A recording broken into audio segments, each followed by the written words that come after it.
Hey, how's everybody doing? My name is GoBSMK. Coming at y'all with a video about top 5 mass murders that was committed with an axe. The Villisca axe murders, 8 people, including 6 children, were brutally murdered in their sleep. The killer used an axe belonging to the Moore family and left no clear motive or suspects. There were many suspects over the years, but the crime still remains unsolved. Okay, the next case is the Hitchhiker murders.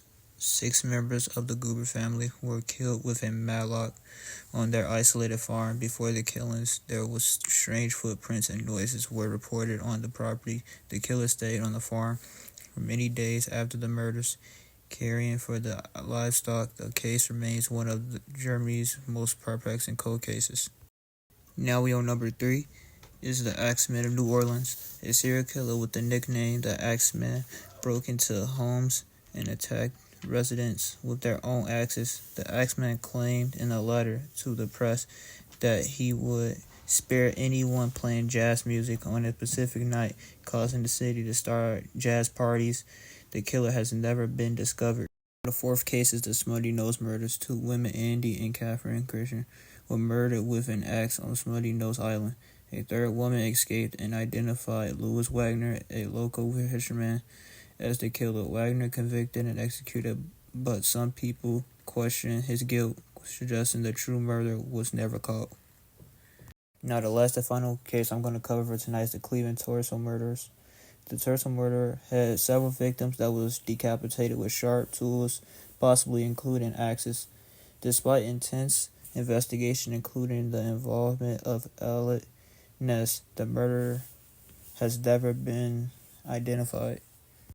Okay, so now we finally at the end of the video. So now since we at the end of the video, I'm going to talk about my own opinion on how I feel about the cases I just covered today.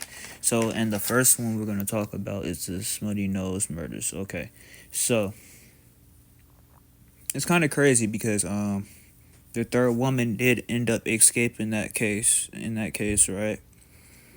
And that is kind of, in my opinion, that is kind of tragic that Louis Wagner did die if he didn't commit the murders. I feel like if he didn't commit the murders and he did get executed, that's kind of on the police's. That's kind of their fault.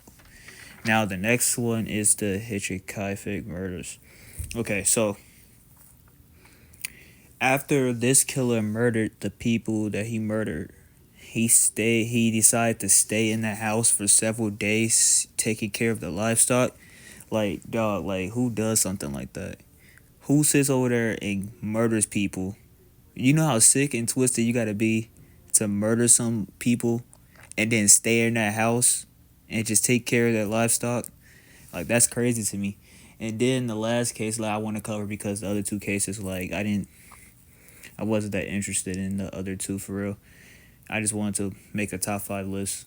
So, and the last one is the Axeman of New Orleans. So, I'm thinking to myself, right? Like, he went into people's houses and he asked them, right? With their own axes, right? I'm thinking to myself, like, what made him want to spare people that played jazz music? That's kind of interesting to me, right?